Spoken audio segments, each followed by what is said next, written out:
I'm Whitney Neal, 30 years old, an interior designer in Missoula, Montana. That night, our family dinner started like any other plates clinking, my mom passing the mashed potatoes. I was laughing about a client's ridiculous wallpaper choice when my dad slammed his glass down, the sound cutting through the room like a knife. "Whitney, you have 2 days to get your stuff out," he barked, his voice cold. "This house belongs to your brother now." My fork froze midair. My brother, who'd been chasing big dreams in New York, hadn't set foot here in years. I'd poured my savings, $60,000, into keeping this place alive, paid the bank loans, replaced the leaky roof, bought every piece of furniture in this dining room. And now they were handing it to him. My mom avoided my eyes, fidgeting with her napkin, while my dad leaned back, arms crossed, like it was final. My stomach churned, but I didn't argue. I just nodded, my mind racing. They thought I'd roll over, pack up, and disappear. They had no idea what was coming. In 48 hours, they'd walk into this house and regret every word they'd said. I pushed my plate away, stood up, and walked to my room, already planning. They'd underestimated me, and that was their first mistake. If you're as shocked as I was, drop a comment below with where you're watching from and what time it is. Let's see how many of us are glued to this drama. The next morning, I woke up in our Missoula home, my dad's words still echoing. I lay in bed staring at the ceiling I'd painted pale blue 3 years ago, trying to make sense of last night's dinner. How could they just hand the house to my brother? I'd given everything to keep this place standing. Back in 2022, when the bank threatened to foreclose, I stepped up. My parents were drowning in debt, $60,000 in loans they couldn't pay. I was 27, just starting my interior design career, but I emptied my savings to cover it. Every cent I'd scraped together from late-night freelance gigs went to the bank, not because they asked, but because this house was my home. It was where I grew up, where I'd sketched my first designs on the living room floor. I didn't stop at the loans. The house was falling apart, peeling paint, creaky floors, a roof that leaked every spring. I took on extra clients, worked weekends, and poured my heart into fixing it.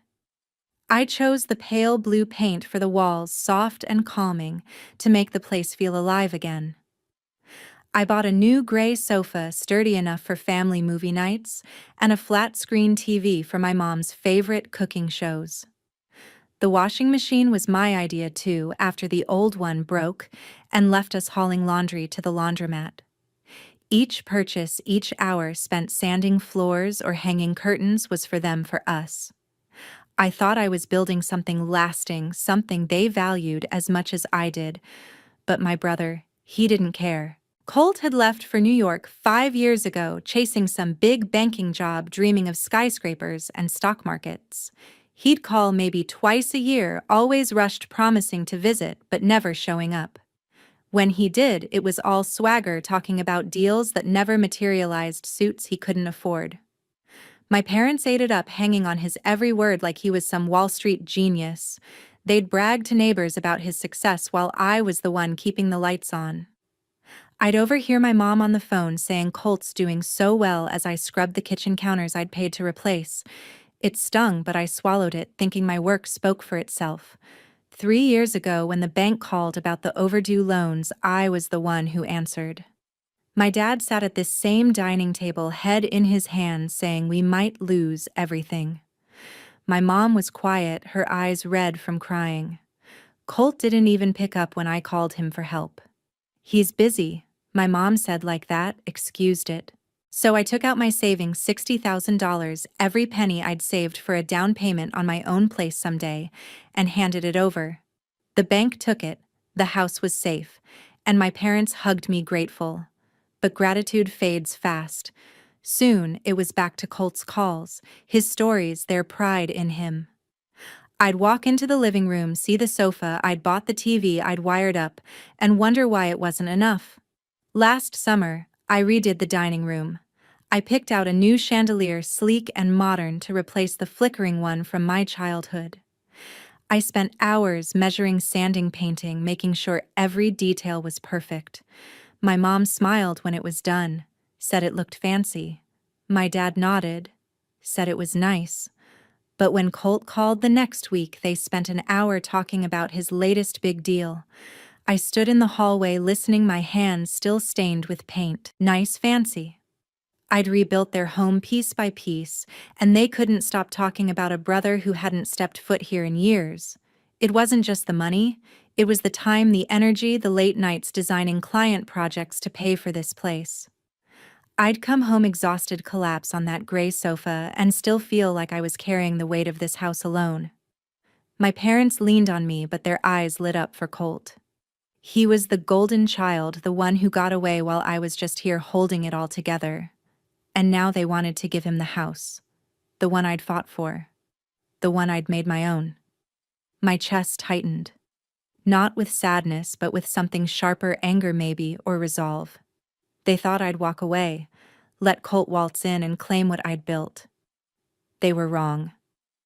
I sat up in bed, the pale blue walls glowing in the morning light. I'd spent years keeping this family afloat, but last night's dinner changed everything. I wasn't their daughter anymore. I was the one they used, the one they took for granted. But I wasn't done yet. I grabbed my phone, my fingers steady despite the fire in my veins. I needed answers, and I knew who to call. By mid-morning, I called Lindsay, my best friend, needing answers. Lindsay picked up on the second ring, her voice calm but sharp. "Whitney, what's wrong?" she asked, sensing my urgency. I paced the kitchen, the same one I'd redesigned with granite counters I paid for, and spilled everything about last night's dinner. My dad's cold ultimatum, 2 days to get out the house, handed to my brother, still burned in my chest. I told her how I'd poured $60,000 into saving this place, how I'd rebuilt it while my brother chased fantasies in New York. Lindsay listened, her lawyer brain already working. "Something's off," she said. "If they're giving him the house, there's got to be a reason. Have you checked their finances? Any new loans, maybe?" Her words hit like a spark. Finances. I hadn't thought of that. My parents had always been cagey about money, especially after I bailed them out 3 years ago. "I'll look into it." I said, my mind racing with possibilities. I hung up and scrolled through my contacts, landing on Finn Walsh. I'd met Finn 2 years ago when I designed a waiting area for his bank branch in Missoula.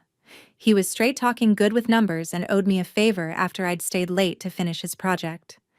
I dialed, my fingers tapping the counter. "Finn, I need your help," I said when he answered. I explained the dinner, my dad's demand, and Lindsay's hunch about finances. "Can you check if there's anything tied to my name?" "Loans, accounts, anything." Finn paused, then said he'd dig into it. An hour later, he called back, his tone heavy. "Whitney, you're not going to like this," he started. My heart sank. He'd found a loan, $60,000 taken out 6 months ago with my name on it. My name, my social security number, my signature. Except I hadn't signed anything. "It's a home equity loan," Finn said. "Your parents and your brother are listed as co-borrowers, but you're the primary. If it defaults, you're on the hook." I gripped the phone, my knuckles white. $60,000. Again. And they used me. Finn emailed me a copy of the loan agreement. I opened it on my laptop, staring at the scanned document. There it was. My name, Whitney Neal, in bold print with a signature that looked like mine but wasn't. The loops on the W were too sharp, the tail on the L too short. It was a forgery, clumsy but convincing enough to fool a bank. The loan was tied to the house, the same one I'd saved from foreclosure. My parents and Colt had gone behind my back, used my identity to borrow money, and now wanted me out so Colt could take over. My stomach twisted, not just with anger but with betrayal. They hadn't just taken my money, they'd stolen my name, my future. I forwarded the email to Lindsay, who called back instantly. "This is identity theft," she said, her voice firm. "We can fight this, Whitney, but we need more proof. Check the house for any paperwork, loan documents, bank statements, anything." I climbed the narrow stairs to the attic, my pulse pounding. The attic was a mess of dusty boxes, old tax returns, and forgotten holiday decorations. I started with a cardboard box labeled bills, pulling out stacks of envelopes. Most were utility bills, but one folder caught my eye, unmarked, tucked under a pile of receipts. Inside were bank statements, none in my name, but one had a letter from the bank addressed to my mom and dad. It referenced the $60,000 loan, confirming payments were behind. Then I found a copy of the same loan agreement Finn sent with that fake signature staring back at me. My hands shook as I read it line by line. The loan was approved 6 months ago, right around the time Colt came back to Missoula, tail between his legs after his New York dreams crashed. It wasn't hard to piece together. He'd failed, needed cash, and my parents helped him by using me without a word. I sat back on the attic floor, the papers scattered around me. My mom's silence at dinner, my dad's cold certainty, Colt's absence. It all made sense now. They'd planned this banking on my trust, my loyalty. I'd spent years keeping this family afloat, and they'd turned my name into a tool for their own gain. Lindsay's words echoed identity theft. This wasn't just a betrayal, it was a crime. I gathered the documents, my resolve hardening. They thought I'd leave quietly, let Colt claim the house I'd fought for. But I had proof now, and I wasn't going anywhere without a fight.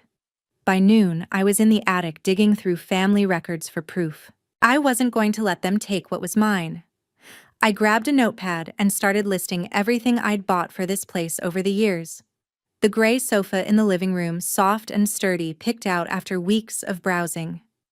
The flat-screen TV mounted on the wall, perfect for my mom's cooking shows. The washing machine in the laundry room, a lifesaver after the old one died. The cream-colored curtains in the dining room, custom-ordered to match the chandelier I'd installed.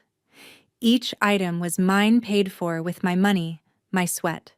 I wasn't leaving them behind for my brother to claim. I opened my laptop and searched for moving companies in Missoula. I needed this done fast today, if possible. I found a local outfit, Missoula Movers, with solid reviews and same-day service. I called, my voice steady despite the knot in my chest. I need to move furniture out of my house this afternoon, I told the guy on the phone. He asked for details, size of the load, address, timeline. I rattled off the list: sofa, TV, washing machine, curtains, a few smaller pieces. Can you be here by 2? I asked. He confirmed, said a crew would arrive with a truck. I hung up, feeling a flicker of control. They'd given me 48 hours to get out, but I was moving on my terms. The doorbell rang, pulling me from my thoughts. It was Diane Burke, our neighbor from across the street, holding a plate of cookies. Her gray hair was pulled back, her eyes sharp with concern. "Whitney? You okay?" she asked, stepping inside. "You looked upset this morning." I hesitated, then told her about my dad's ultimatum, leaving out the loan for now. Diane frowned, setting the cookies on the counter. "You've done so much for this house," she said. "I remember you out here painting the porch last summer, hauling furniture in the rain. Your parents always bragged about your brother, but you're the one who kept this place together." Her words hit hard, not because they were new, but because they were true. Diane's support felt like a lifeline, a reminder I wasn't alone. I thanked her, promising to keep her updated, and she left with a warm pat on my shoulder. I turned back to my laptop and emailed the loan documents to Lindsay. My phone buzzed almost instantly, her name on the screen. "I got the papers," Lindsay said, her voice clipped with focus. "This is textbook identity theft. We can file a lawsuit against your parents and Colt for fraud. I'll draft a complaint, but we need to act fast to protect your credit and assets." I nodded, even though she couldn't see me. "What do I need to do?" I asked. She told me to gather any additional evidence, receipts, bank statements, anything tying me to the house's upkeep. I already had the loan agreement and the bank letter from the attic, but I'd check again for more. "We'll file by tomorrow," Lindsay said. "Once the movers clear your stuff, we'll lock in the case." I felt a surge of purpose. This wasn't just about the house anymore. It was about holding them accountable. By 1 o'clock, I was back at the notepad, double-checking my list. I walked through the house, marking each item with sticky notes: sofa, TV, washing machine, curtains. I added a few more: my bedroom desk, the lamp I'd bought for the hallway, the rug in the entryway. Every piece was a fragment of my effort, my life here. I wasn't letting Colt or my parents keep them. The movers arrived at a three-man crew in Navy uniforms, their truck idling in the driveway. I pointed out the labeled items watching as they carefully unhooked the TV, folded the curtains, and hauled the washing machine down the stairs. It was strange seeing the house I'd built up over years dismantled in hours, but it wasn't sadness, I felt it was clarity. I was taking back what was mine, piece by piece. While the movers worked, I called Lindsay again to confirm the lawsuit plan. "We're alleging identity theft and financial fraud," she said, her voice steady. "The loan documents are solid evidence, and your history of paying for the house strengthens our case. We'll demand the loan be voided and seek damages for the stress they've caused." I asked about the house itself, what would happen to it. If the loan defaults, Lindsay explained, the bank could foreclose. Your family might lose it entirely. I paused, picturing my parents and Colt scrambling. Part of me wanted to feel bad, but I didn't. They'd made their choice when they forged my name. I told Lindsay to move forward, no hesitation. The movers finished by 4, the truck loaded with my belongings. I stood in the now empty living room, the walls bare without my curtains, the space hollow without my sofa. Diane poked her head in again, her eyes widening at the sight. "You're really doing this," she said, a mix of awe and admiration in her voice. I nodded, managing a small smile. "They thought I'd just walk away," I said. "They're about to learn I don't break that easily." Diane squeezed my hand, promising to check in later. I locked the front door, the key heavy in my pocket. That afternoon, the movers hauled my things out, and I felt a surge of control. By evening, the house felt empty, the movers gone. The living room, once warmed by my gray sofa and cream curtains, now echoed with every step I took on the hardwood floor. I stood by the kitchen counter, the loan agreement still in my bag, its forged signature burning in my mind. My parents and Colt thought they could erase me from this house, but I'd taken everything that was mine. The quiet was broken by the front door swinging open, followed by the thud of a suitcase hitting the floor. Colt stood there. His tie loosened, his face flushed with anger. "What the hell did you do?" he shouted, gesturing at the bare walls. "This is my house now, Whitney. Where's the furniture?" I crossed my arms, meeting his glare. "Your house?" I said, my voice steady. "I took what's mine, the sofa, the TV, the washing machine, the curtains. You know, the things I paid for." Colt's eyes narrowed, his jaw tight. "You don't get to decide that," he snapped. "Dad said this place is mine. You're supposed to be gone." I stepped closer, pulling the loan agreement from my bag and holding it up. "I know about the $60,000 loan, Colt. The one you and Mom and Dad took out in my name. That fake signature. I'm not the idiot you think I am." His face froze just for a second before he recovered, smirking. "You're making this up," he said. "You're just mad because I'm back and you're out." I didn't flinch. "I have proof," I said, tapping the papers. "Finn Walsh at the bank sent me the agreement. Your name's on it too, but I'm the one they'll come after if it defaults." "You really thought I wouldn't find out?" Colt's smirk faded, replaced by a flicker of panic. He grabbed his phone, dialing our parents. "You're gonna hear from Mom and Dad about this," he said, his voice rising. "You can't just strip the house and walk away." I laughed, sharp and cold. "Walk away? I'm protecting myself. You and our parents committed identity theft. I'm not letting you take what I built." The doorbell rang, cutting through the tension. It was Henry King, our neighbor from 2 houses down, his flannel shirt tucked neatly into his jeans.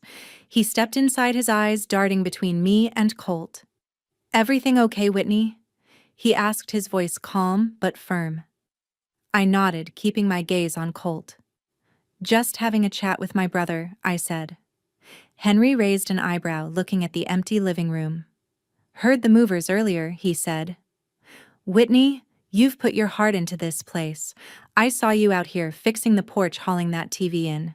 Whatever's going on, I'm on your side." His words hit like a quiet anchor, grounding me. Colt scoffed, rolling his eyes. "This doesn't concern you, old man," he said. Henry didn't budge. "It does, when I see someone getting pushed around," he replied, staring Colt down. Colt's face reddened, his hands clenched. "You're pathetic, Whitney," he said, his voice dripping with disdain. "Always playing the victim, thinking you're the hero of this family. Mom and Dad know who really matters." I stepped closer, my voice low but firm. "If I'm so pathetic, why'd you need my name to get that loan? Why'd you come crawling back to Missoula when your big dreams failed?" Colt flinched, his bravado cracking. He opened his mouth to retort, but his phone buzzed our dad's name on the screen. He answered, pacing as he ranted. "She took everything, Dad. The whole damn house is empty." I stood there unmoved as he gestured wildly, his voice echoing in the bare room. Henry leaned toward me, his voice low. "You don't deserve this, Whitney," he said. "I've watched you hold this family together. Don't let him bully you." I nodded, grateful for his support. Colt hung up, his eyes blazing. "Dad's furious," he said. "You're done, Whitney. You'll regret this." I held up the loan agreement again. "No, Colt. You will. I'm filing a lawsuit tomorrow, identity theft, fraud, the works. You and our parents can explain it to a judge." Colt's mouth opened, then closed, his confidence crumbling. He grabbed his suitcase, muttering under his breath, and stormed toward the door. "This isn't over," he spat, slamming it behind him. I stood still, the silence settling back in. Henry put a hand on my shoulder. "You did the right thing," he said. "Proud of you." I managed a small smile, the weight of the day lifting slightly. I grabbed my bag, the loan papers safe inside, and locked the front door. As Colt stormed out, I locked the door and drove to Lindsay's apartment. At Lindsay's apartment, I spread out the loan documents on her table. The forged signature stared back at me, a jagged reminder of my family's betrayal. Lindsay, her laptop open, was already typing, her fingers flying across the keys. "We've got a strong case," she said, her voice steady with confidence. "Identity theft, financial fraud, and your history of maintaining the house, it's airtight." We spent the evening finalizing the lawsuit, detailing every piece of evidence: the loan agreement from Finn, the bank letter I'd found in the attic, receipts for the sofa, TV, and washing machine I'd bought. By midnight, the complaint was ready, a 20-page document accusing my parents and Colt of forging my name to secure a $60,000 home equity loan. I signed it, my hand steady, knowing this was the only way to reclaim my life. The next morning, Lindsay drove us to the Missoula County Courthouse, a squat brick building downtown. We filed the lawsuit, the clerk stamping our papers with a thud that felt final. I stood outside, the cold Montana air biting my face, and felt a strange mix of relief and resolve. This wasn't just about the house anymore, it was about justice. Lindsay squeezed my arm. "The court will see through their lies," she said. "You've got this." Over the next few weeks, we gathered more evidence: bank statements showing my payments to save the house 3 years ago, emails from Finn confirming the loan's details, even a notarized affidavit from Diane Burke about my work on the property. My parents and Colt were served papers within days, and I could imagine their shock, their scrambling to respond. The case moved faster than I expected. By early spring, we were in court, facing a judge in a small, wood-paneled room. My parents sat across from me, their faces drawn, avoiding my eyes. Colt slouched beside them, his usual swagger gone, replaced by a nervous twitch. Lindsay presented our case, her voice clear and sharp, laying out the forged loan agreement, my financial contributions, and the betrayal of trust. Their lawyer, a tired-looking man in a cheap suit, argued that I'd agreed to the loan, but the judge wasn't buying it. The evidence was overwhelming: the fake signature, the bank records, my years of payments. When the judge ruled, his voice was firm: the loan was voided, my name cleared, and my parents and Colt were ordered to pay court fees and damages for emotional distress. The house, tied to the unpaid $60,000 loan, was to be sold to settle the debt with the bank. I didn't stay to watch their faces. I walked out of the courthouse, the weight of years lifting off my shoulders. Lindsay followed, a rare smile breaking through her professional demeanor. "You won, Whitney," she said. "They can't touch you now." I nodded, the victory bittersweet. The house I'd fought for would be sold. But it wasn't mine anymore. Not after what they'd done. Weeks later, I heard from a neighbor that the bank had foreclosed, and the house was auctioned off for just enough to cover the loan. My parents and Colt were forced to rent a cramped apartment on the outskirts of Missoula, their savings drained, their pride shattered. Colt took a low-paying job at a local car dealership, his New York dreams long gone. My parents, once so quick to brag about him, now faced utility bills they could barely pay. My phone started buzzing the day after the ruling. First, my mom called, her voicemail shaky. "Whitney, how could you do this to us?" she said, her voice cracking. "We're your family." Then my dad, his tone sharp with blame. "You've ruined us," he said. "You didn't have to take it this far." I listened to each message, my chest tight but my resolve unbroken. They'd used my name, my trust, to secure a loan they never intended to repay. They'd chosen Colt over me again and again, and now they wanted forgiveness. I deleted the voicemails one by one and blocked their numbers. Colt tried calling from a new number a week later, leaving a message that swung between anger and desperation. "You think you're better than us," he said. "You'll regret this." I blocked him too, the silence that followed feeling like freedom. Lindsay checked in regularly, making sure I was okay. "You did what you had to," she told me one evening over coffee. "They made their choices." I nodded, knowing she was right. The lawsuit hadn't just cleared my name, it had drawn a line. I'd spent years carrying my family, but no more. The house was gone, their finances in ruins, but I wasn't the one who'd forged the papers. I wasn't the one who'd lied. They'd built their own consequences, and I was done cleaning up their mess. Months later, I stood in my new apartment, sunlight streaming through. Walking through Missoula's streets, I felt lighter than ever. The weight of my family's betrayal, years of carrying their burdens, their lies, had finally lifted. I'd landed a job at a small interior design firm downtown, a cozy office with exposed brick walls where I sketched layouts for local businesses. My days were filled with color swatches and client meetings, each project a chance to build something new, something mine. My new apartment, a one-bedroom near the Clark Fork River, was starting to feel like home. I'd set up my gray sofa against a window, the morning light catching its soft fabric. The flat-screen TV hung on the opposite wall, wired neatly, a reminder of the life I'd reclaimed.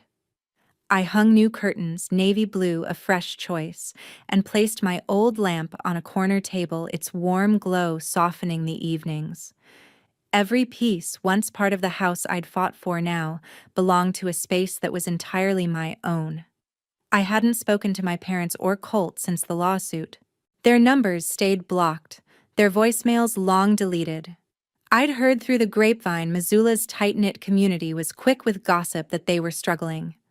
My parents and Colt were still in that cramped apartment on the edge of town, scraping by on odd jobs and dwindling savings. Colt's car dealership gig barely covered rent, and my parents' pride had taken a hit. Diane Burke, my neighbor, had stopped by the firm one day to drop off a coffee. "People talk," she said, her eyes kind but serious. "Everyone knows what they did, forging your name, trying to push you out. Henry's been telling folks at the community center how you stood up for yourself." I nodded, grateful but unsurprised. Missoula didn't forgive betrayals like that easily, and my family's reputation had crumbled under the weight of their choices. I didn't dwell on their downfall. My focus was forward, on the life I was building. At the firm, I took on bigger projects, a cafe redesign, a boutique hotel lobby, each one stretching my skills, boosting my confidence. I'd spend evenings rearranging my apartment, tweaking the layout to feel just right. The washing machine, now humming in a small utility closet, was a quiet victory. I'd fought to keep what was mine, and every piece in that apartment was proof of it. Sometimes I'd sit on the sofa sketching new designs and feel a quiet pride. I'd spent years pouring my heart into a family that took me for granted, but I'd learned to pour that energy into myself instead. Looking back, I saw the lesson clearly. I'd let my family use me, my money, my time, my trust, because I thought that's what family did. but loyalty doesn't mean letting people walk over you. Protecting your worth means setting boundaries even when it hurts, even when it's the people closest to you. I'd given everything to keep that house standing, only to learn they'd forged my name to take it away. Standing up, digging for the truth, fighting in court, walking away showed me my own strength. Independence isn't just living alone, it's knowing you can stand tall no matter who tries to pull you down. I wasn't the daughter who fixed everything anymore. I was Whitney building a life on my terms, and that was enough.